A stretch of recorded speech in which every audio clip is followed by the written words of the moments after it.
لا يجتمعان في قلب عبد الإيمان والحسد আল্লাহর রাসূল বলেন কোন মুমিন বান্দার অন্তরের মধ্যে দুইটা জিনিস কোন সময় একসাথে একত্রিত হতে পারে না, ঈমান আর হইল হিংসা।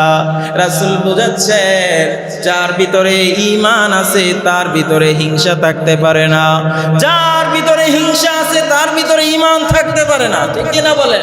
আল্লাহ রাসূলের ভাবার্থ এটা, ঈমান থাকবে তো হিংসা থাকবে না। যদি হিংসা থাকে বোঝা গেল আপনার ভিতরে ঈমান নামক দৌলত আস্তে আস্তে চলে যাচ্ছে। হিংসা যার ভিতরে থাকবে, এই হিংসা মানুষের সমস্ত কল্যাণ থেকে মানুষ বঞ্চিত থাকবে। কল্যাণ থেকে কি থাকবে? বঞ্চিত থাকবে। তাবরানী শরীফের হাদিস, আল্লাহর রাসূল বলেন লা ইয়াজালুন নাস বিখাইরিন মা লাম ইয়াতাহাসাদু, যতক্ষণ না পর্যন্ত মানুষ পরস্পরে হিংসা না করবে ততদিন পর্যন্ত মানুষ কল্যাণের উপরে থাকবে। আর যখন এই হিংসার মধ্যে পড়ে যাবে ওই মানুষটা আর কল্যাণের মধ্যে থাকতে পারবে না। রাসূল করিম সাল্লাল্লাহু আলাইহি ওয়াসাল্লাম বলেন আল্লাহ তাআলা তোমাদের আকৃতি এবং তোমাদের সম্পদের দিকে আল্লাহ পাক তাকান না। কে কোন ধরনের পোশাক পরিধান করেছো, কে কত দামের পোশাক পরিধান করেছো, কে কি পরিমাণ সম্পদের অধিকারী, আল্লাহ তাআলা ওই দিকে তাকান না। কোন জিনিসটা আল্লাহ দেখেন? রাসূল বলেন ওয়ালাকিন ইয়ানজুরু ইলা কুলুবিকুম ওয়া আমালিকুম, আল্লাহ তাআলা তোমাদের অন্তরের দিকে তাকান। আল্লাহ তাআলা মানুষের অন্তর দেখেন, কার অন্তর কি পরিমাণ পরিষ্কার ওই অন্তর আল্লাহ পাক তাকায় তাকায় দেখেন। ওয়া আমালিকুম, এবং কার আমল কি পরিমাণ সুন্দর ওই আমল এবং অন্তরের দিকে আল্লাহ পাক দেখে। সুবহানাল্লাহ। আল্লাহ তাআলা মানুষের ধন সম্পদ দেখেন, কথা বলেন দেখেন। আল্লাহ তাআলা মানুষের ধন সম্পদ যেরকম দেখেন না, এই বাহ্যিক আকৃতিও আল্লাহ পাক দেখেন। আমরা যে সাজুগুজি করি এগুলার আল্লাহর কাছে কোনো দাম আছে? উপরে ফিটফাট, ভিতরে কথা কই না কেন? ভিতরে কি সদরঘাট। উপরে যেরকম সাজি সুন্দর করে, এর চেয়ে বেশি সুন্দর করে সাজাইতে হবে আমার ভিতরটাকে। ঠিক কিনা বলে? এই হিংসা আমাদের অন্তরে থাকে। হিংসা এমন একটা অপরাধ, এমন একটা খারাপ অভ্যাস, এটা এমন একটা অপরাধ যে অপরাধ সর্বপ্রথম আসমানের উপরে সংগঠিত হয়েছে। কোথায় সংগঠিত হয়েছে? কিভাবে? সূরা বনী ইসরাঈলের 61 নম্বর আয়াত, আল্লাহ রাব্বুল আলামিন বলেন وَإِذْ قُلْنَا لِلْمَلَائِكَةِ اسْجُدُوا لِآدَمَ فَسَجَدُوا إِلَّا إِبْلِيسَ। আল্লাহ বলেন আমি যখন ফেরেশতাদেরকে উদ্দেশ্য করে বললাম আদমকে বানানোর পরে, আমি ফেরেশতাদেরকে উদ্দেশ্য করে বললাম ও ফেরেশতারা তোমরা আদমের সামনে তোমরা সেজদা দাও, সেজদা করো। ফাসাজাদু, সাথে সাথে সমস্ত ফেরেশতারা আমি আল্লাহর আদেশ পালনার্থে সাথে সাথে সেজদায় পড়ে গেল। শুধু বাকি রয়েছে একজন, বলেন তো তিনি কে? মিস্টার ইবলিস। ইল্লা ইবলিস, আল্লাহ বলেন ইবলিস সেজদা দেয় নাই। কেন? কেন? ওই জায়গায় ইবলিস আল্লাহর সামনে যুক্তি পেশ করছে, আল্লাহ আসজুদু লিমান খালাকতা তিনা, আমি কি এমন একজনকে সেজদা দিব যাকে তুমি আল্লাহ মাটি দ্বারা সৃষ্টি করেছো, আর আমি ইবলিসকে তুমি আগুন দ্বারা সৃষ্টি করছো। বলেন তো, মাটি উপরের দিকে যত স্পিডে আপনি উপরের দিকে নিক্ষেপ করেন, ওই মাটিটা আস্তে আস্তে নিচের দিকে নামে কি নামে না? কিন্তু আগুনের অভ্যাস কি নিচের দিকে নামা নাকি উপরের দিকে? যুক্তি পেশ করেছে ইবলিস, আল্লাহ যেহেতু আমি আগুনের তৈরি, আমার অভ্যাস উপরের দিকে থাকা, আদম হইল মাটির তৈরি, মাটির অভ্যাস নিচের দিকে থাকা, আমি উপরের হইয়া নিচের আদমকে কিভাবে সেজদা করি? নাউজুবিল্লাহ বলেন। হিংসা করেছে ইবলিস, হিংসা। আসমানে প্রথম অন্যায়টা হয়েছে হিংসার মাধ্যমে। দুনিয়াতেও প্রথম যে অন্যায় সংগঠিত হয়েছে, ওই অন্যায়ের নামও ছিল হিংসা। কিভাবে?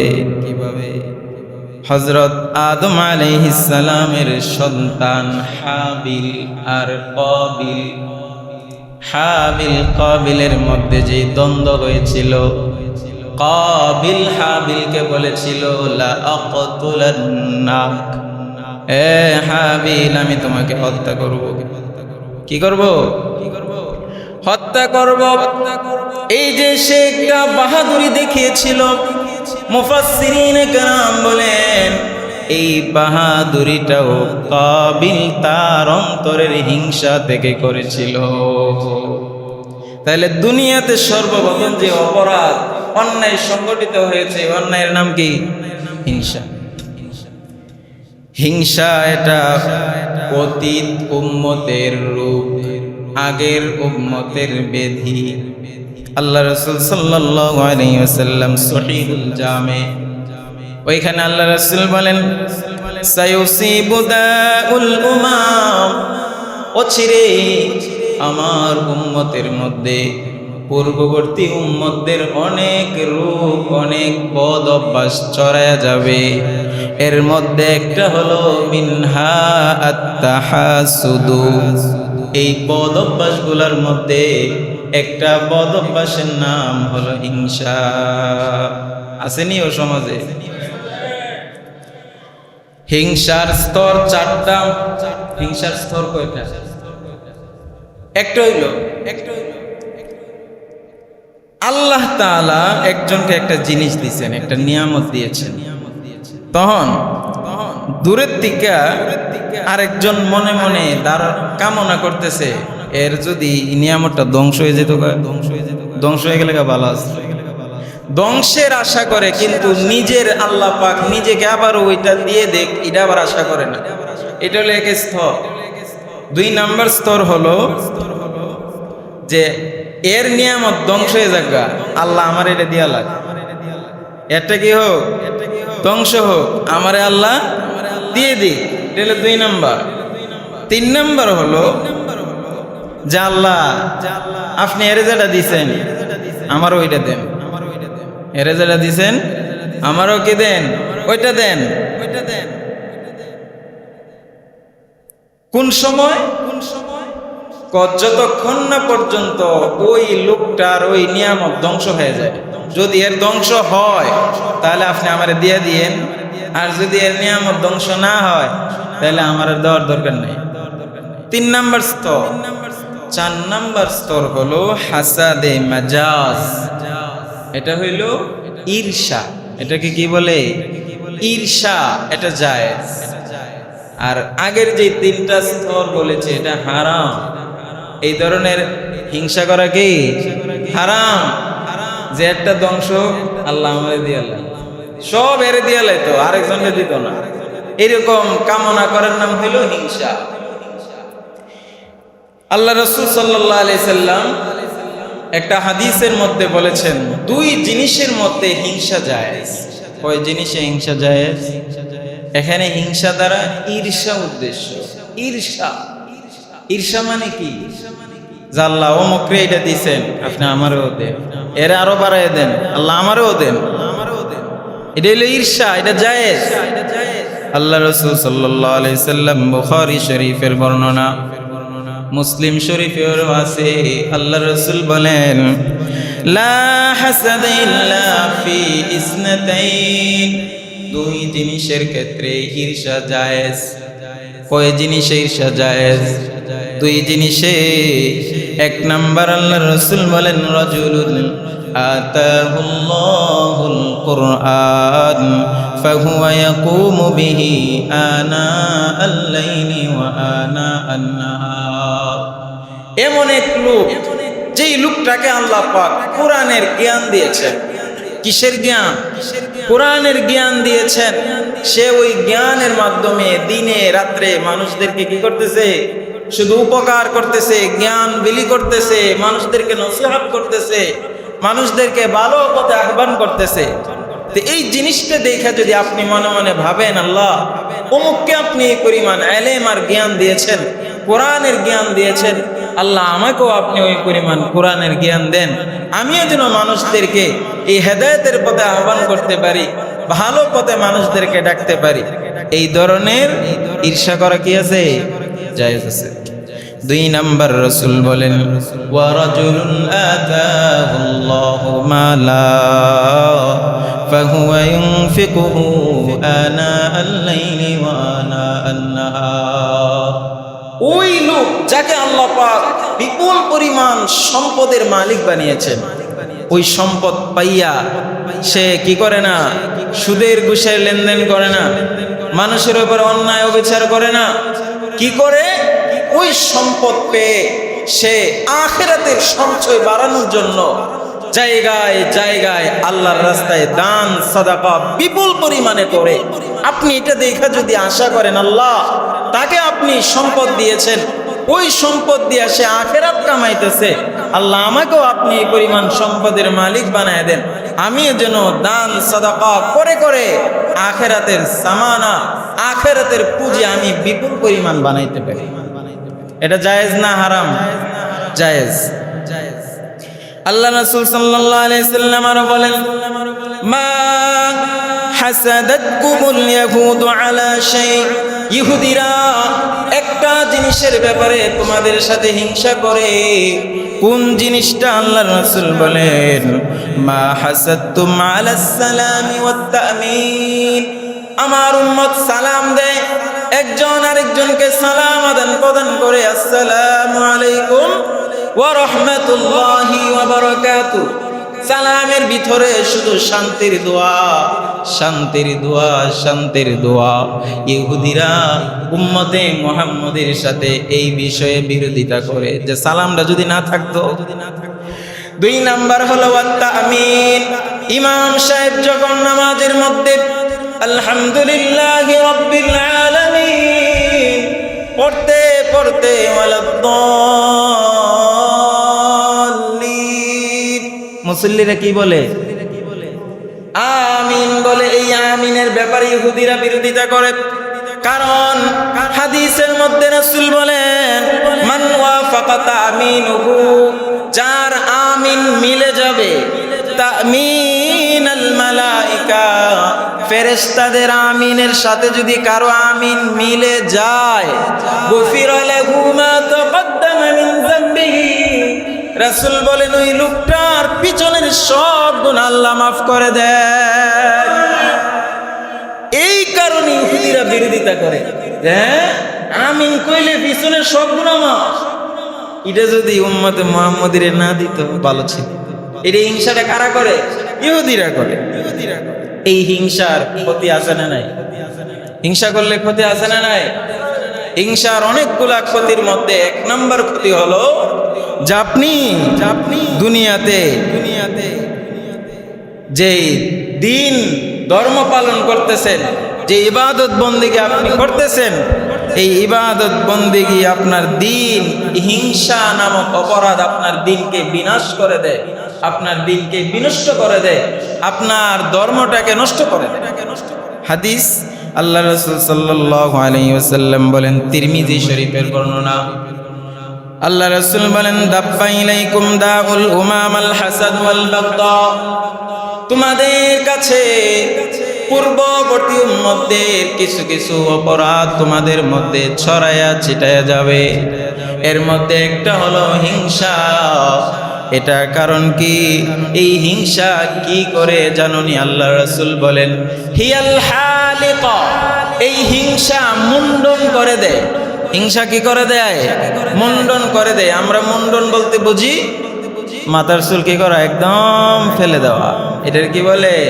মাথা মুন্ডন করা। আল্লাহ রাসূল বলতেছেন লা আকুলু, আমি কথা বলি না তাহলিকুশ শা'রা, এখানে মুন্ডনের মাধ্যমে মাথার চুল মুন্ডন উদ্দেশ্য এটা না, বরং ওয়ালাকিন তাহলিকুদ্দীন, এটার অর্থ হইল হিংসা মানুষের দ্বীন আর ধর্মকে বিনষ্ট করে দেয়। আল্লাহ রাসূল আরো বলেন ওয়াল্লাযী নাফসু মুহাম্মাদিন বিয়াদিহি, এই মুহাম্মাদের নফস যে আল্লাহর হাতে, সেই সত্তার কসমকে বলতেছি লা তাদখুলুল জান্নাতা হাত্তা তুমিনু, যতক্ষণ তোমরা ঈমান আনয়ন না করবে ততক্ষণ পর্যন্ত তোমরা জান্নাতে প্রবেশ করতে পারবে না। ওয়ালা তুমিনু হাত্তা তাহাব্বু, একে অপরকে যতক্ষণ না পর্যন্ত তোমরা পরস্পর ভালোবাসা বিনিময় করবা ততক্ষণ পর্যন্ত তোমরা পরিপূর্ণ মুমিন হতে পারবে না। আল্লাহ রাসূল বলেন আফালা উখবিরুকুম বিশাইইন, আমি কি তোমাদেরকে এমন বিষয়ে বলে দিব না যে বিষয়টা যদি তোমরা করো, ইজা ফাআলতুমুহু, যদি তোমরা ওই বিষয়টা পালন করো তাহলে তাহাব্বাতুম, তোমাদের পরস্পরের মধ্যে মায়া মহব্বত ভালোবাসা সৃষ্টি হবে। শোনার দরকার আছে না? আল্লাহ রাসূল তখন বলেন আফশুস সালাম বাইনাকুম, তোমরা পরস্পরের মধ্যে সালাম বেশি বেশি প্রচার আর প্রসার করো। সুবহানাল্লাহ, বেশি বেশি সালাম দিবা, মহব্বত তৈরি হবে। পরস্পরের মহব্বত তৈরি হলে পরিপূর্ণ মুমিন হবে, আর পরিপূর্ণ মুমিন হলে তুমি আল্লাহর তৈরি জান্নাতে প্রবেশ করবে। হিংসা দূর হওয়ার ঔষধ আল্লাহ রাসূল এখানে বলে দিয়েছেন। কারোর সাথে যদি আপনার হিংসা থাকে, আপনি ওই লোকটারে বেশি বেশি সালাম দিবেন। কি দিবেন? বেশি বেশি সালাম দিবেন। আরেক হাদিসের দ্বারা বোঝা যায় তাহা দাও, তোমরা বেশি বেশি হাদিয়া দিবা।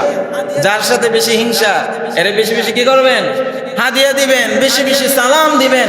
দেখবেন আপনার ভিতর থেকে এই হিংসা নামক অন্যায় অপরাধ আস্তে আস্তে দূর হয়ে যাবে। তাহলে হিংসার ক্ষতির মধ্যে এক নাম্বার ক্ষতি হইল হিংসা। হিংসুকের দ্বীন আর ধর্মকে কি করে দেয়? নষ্ট করে দেয়। 2 নাম্বার, হিংসা হিংসুকের নেক আমল বরবাদ করে দেয়। নাউজুবিল্লাহ বলে। নামাজ পড়বেন, নামাজের সওয়াব নষ্ট হয়ে যাবে।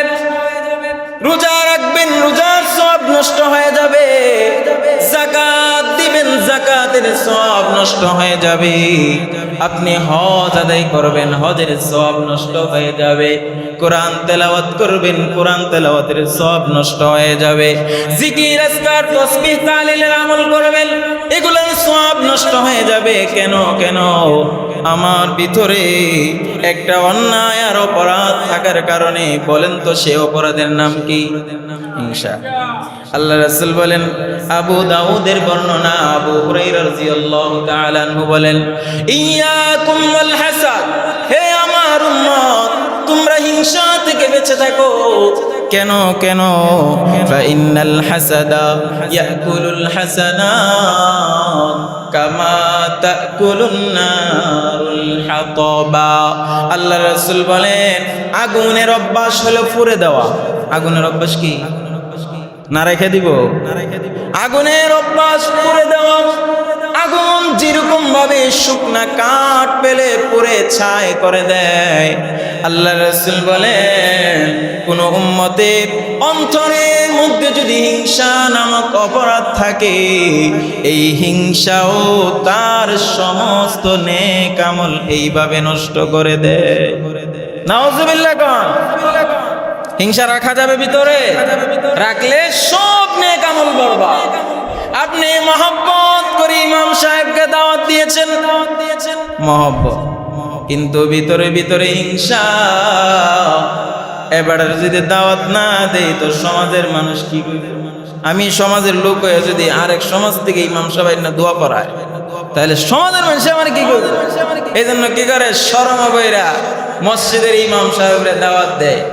ভিতরে ভিতরে কি কোন নাকি হিংসা। এই হিংসা থাকার কারণে আপনি যে এইটা একটা নেক আমল না, মেহমানদারি করা একটা নেক আমল না? এই মেহমানদারি করলে অনেক সওয়াব, অনেক সওয়াবের কাজ। আপনার ভিতরে হিংসা থাকার কারণে এই যে আপনি মেহমানদারিটা করলেন, কইরাও কোনো সওয়াব পাইবেন? কোনো সওয়াব? সব নষ্ট হয়ে যাবে। কোন কারণে? ভিতরে হিংসা নামক অন্যায় আর অপরাধ থাকার কারণে।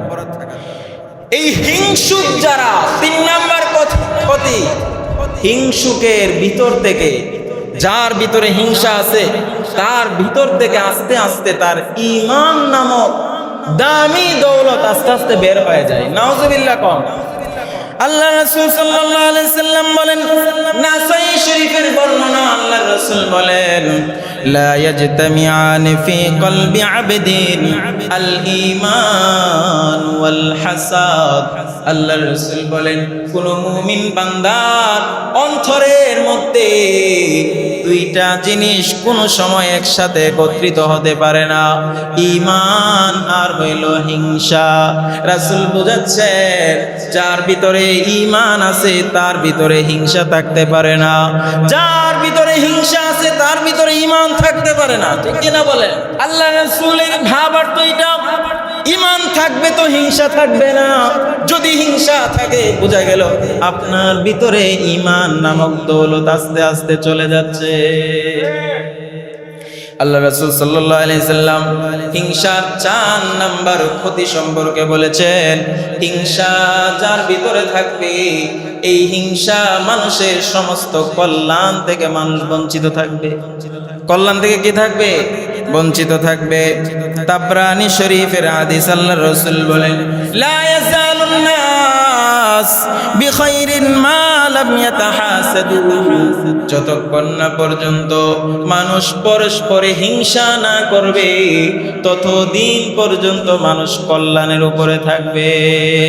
আর যখন এই হিংসার মধ্যে পড়ে যাবে, ওই মানুষটা আর কল্যাণের মধ্যে থাকতে পারবে না।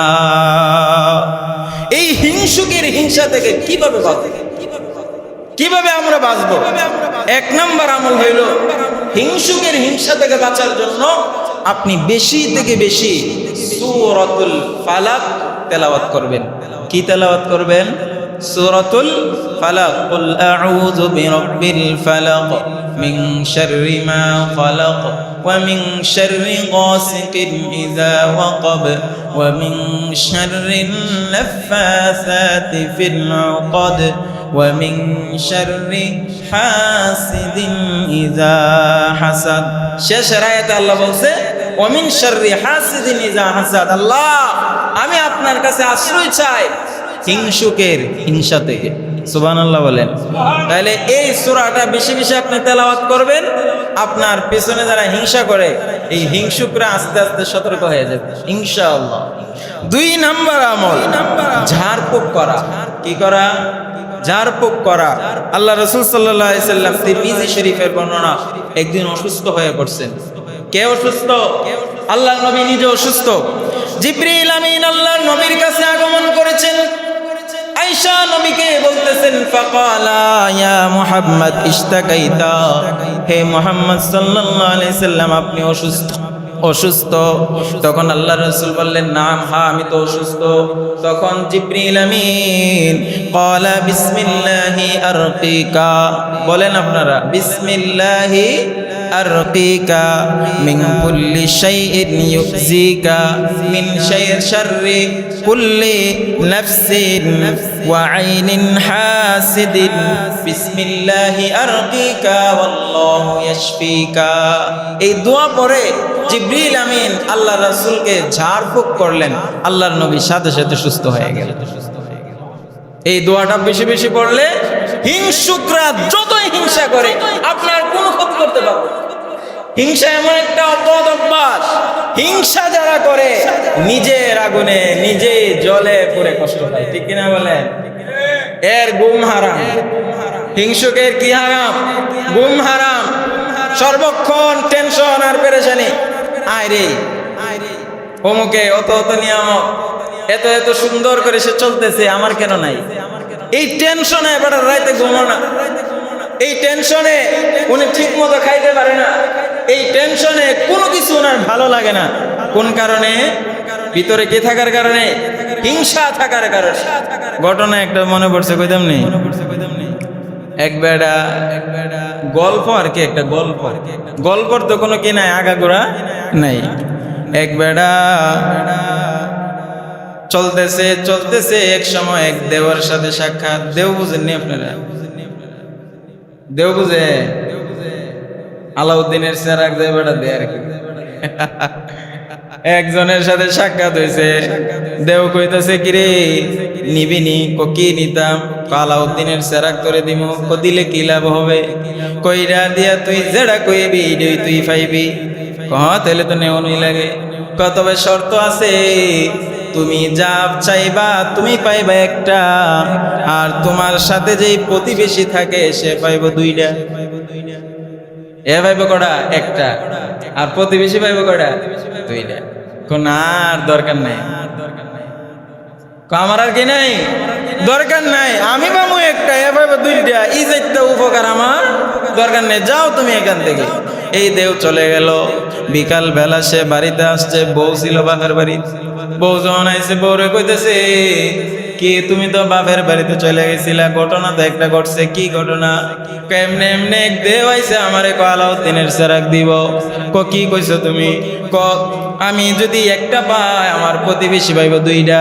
কয়ের লেগে কি হয়েছে, তুমি কি করছো? আমি না করে দিছি। কি করে দিছি? আসলে তুমি একটা বেকল।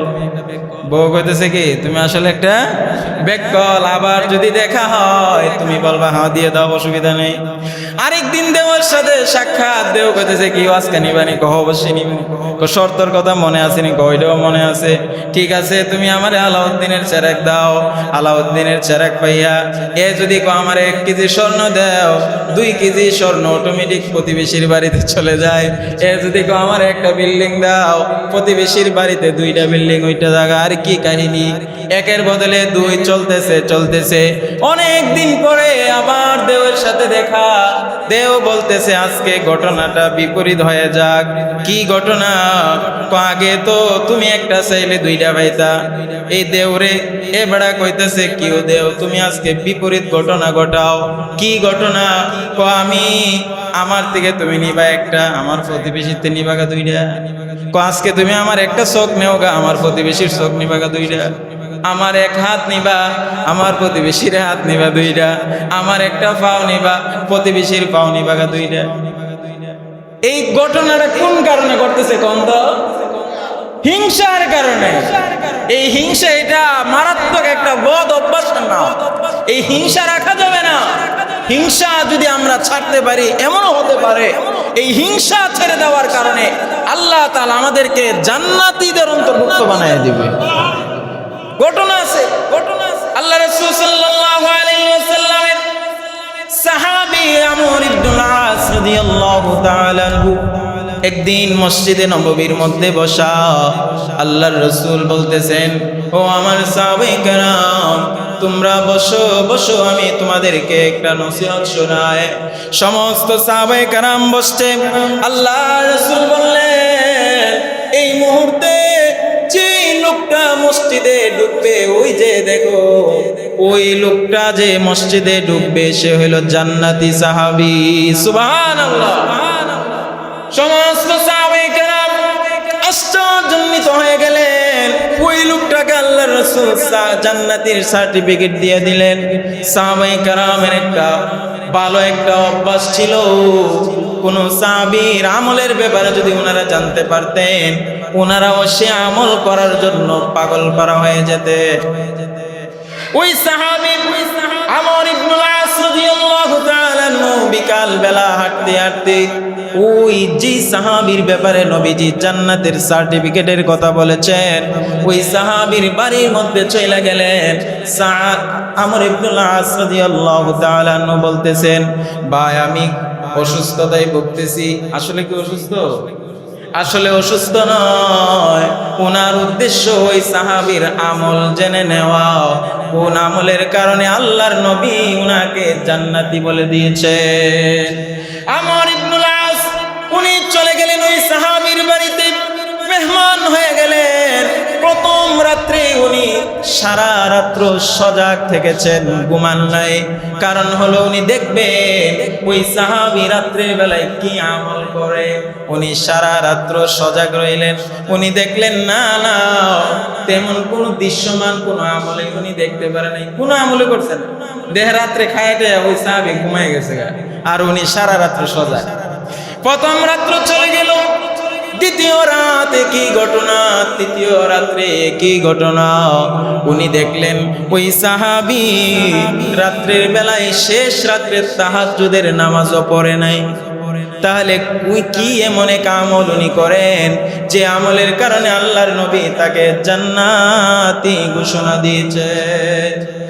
উনি কৌতূহলবশত 3 দিন যখন চলে গেল, উনি তো উনার বাসা থেকে চলে যাবেন। ওই সময় উনি কৌতূহলবশত উনাকে উদ্দেশ্য করে বলতেছেন, ভাই আমি আসলে অসুস্থতার ভান করে আসছিলাম, আসলে আমি অসুস্থ না, আমি আসছিলাম আপনার আমল জানার জন্য। আল্লাহর নবী আপনাকে উদ্দেশ্য করে আমাদেরকে বলেছেন, ওই যে লোকটাকে তোমরা দেখতেছো এখন মসজিদে ঢুকবে, সে জান্নাতে চলে যাবে, সে জান্নাতি সাহাবী। এই জন্য আমি আসছিলাম আপনার কোন আমল আছে সেটা দেখার জন্য। ওই সময় ওই সাহাবীর নাম হলো সাদ ইবনে আবি ওয়াক্কাস। নাম কি? সাদ ইবনে আবি ওয়াক্কাস রাদিয়াল্লাহু তাআলা আনহু। উনি বললেন, বাইরে আল্লাহর নবী আমার ব্যাপারে জান্নাতীদের অন্তর্ভুক্তের কথা বলেছেন, এটা আমার সৌভাগ্য। কিন্তু আমি তেমন কোনো আমল করি না যে আমলের কারণে আমি জান্নাতীদের অন্তর্ভুক্ত হতে পারবো। তবে হ্যাঁ, আমার মনে হয় আমার একটা গোপন একটা আমল আছে। সে আমলের নাম হলো আমি কারো ব্যাপারে হিংসা করি না। সুবহানাল্লাহ পড়ে। আমি কারো ব্যাপারে হিংসা করি না। কেউ আমাকে গালি দিলে আমি তার গালির উত্তর দেই না, কেউ আমাকে কষ্ট দিলে আমি তার কষ্টের প্রতিবাদ করি না, কেউ আমাকে কটু কথা বললে আমি তার কথার প্রতিবাদ করি না। আমার ভিতরে হিংসা নাই, আমি কারো ব্যাপারে হিংসা রাখি না। হয়তো বা আল্লাহর নবী আমার এই আমলের কারণে আমাকে জান্নাতীদের অন্তর্ভুক্ত ঘোষণা দিয়েছে। আল্লাহু আকবার জোরে বলেন। তাহলে এই হিংসা থেকে বাঁচতে, হিংসা নামক অপরাধ থেকে যদি আমরা বাঁচতে পারি, রাসূলের বর্ণনা হাদিস দ্বারা জানা যায় যে আমরা যদি সুন্দরভাবে নিজেদের কলব আর অন্তরটাকে এই হাসাদ এবং হিংসা থেকে যদি আমরা মুক্ত করে দিতে পারি, তাহলে আশা করা যায় আল্লাহ তাআলা আমাদেরকে শেষ বিচারের দিন আমাদের গুনাহ খাতা মাফ করে দিয়ে আমাদেরকে জান্নাতি বানিয়ে দিবেন। হিংসুকের ভিতরে কি গালি, হিংসার আগুন জ্বলে। কোমুকে ভালো চলে, ইমাম সাহেব অত সুখে কেমনে দেয়, অমুক মৌলবী এত সুখে কেমনে দেয়, বেড়া এমনে এমনে এমনে এমনে কত সুবিধা। আচ্ছা আপনার ভিতরে তো চলে গেলে আপনি আল্লাহর কাছে দোয়া করেন, আল্লাহ উনাকে আপনি যেরকম সুযোগ সুবিধা দিয়েছেন, সুখে রাখছেন, আল্লাহ আমাকেও আপনি এরকম সুযোগ সুবিধা দিয়া সুখী বানায় দেন। দেখবেন আল্লাহ আপনাকে এই ব্যবস্থা করে দিবে। যদি আপনি হিংসা করেন, ওই যার ব্যাপারে হিংসা করতেছেন তার তো কোনো ক্ষতি হবে না, আল্লাহ ওনার সম্মান আরো বাড়ায় দিবে। কিন্তু ফাঁক থেকে আপনি যতটুক ছিলেন এর চেয়ে আরো নিচে চলে যাবেন, আরো নিচে চলে যাবেন, আরো নিচে আপনি চলে যাবেন। এই জন্য বলেন তো হিংসা করা যাবে? হিংসা করা যাবে? হিংসা আমরা করব না ইনশাআল্লাহ। আল্লাহ আমাদের সবাইকে এই হিংসা নামক অন্যায় অপরাধ থেকে বেঁচে আমাদের কলবটাকে সুস্থ সবল করে আমরা যেন আল্লাহর তৈরি জান্নাতের মেহমান হতে পারি। আল্লাহ তৌফিক দান করেন। সকলে বলি আমিন।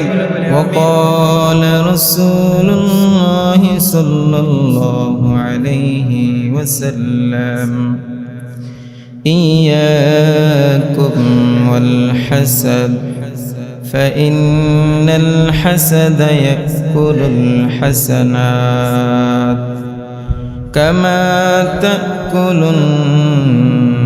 النار الحطب أو كما قال النبي عليه الصلاة والسلام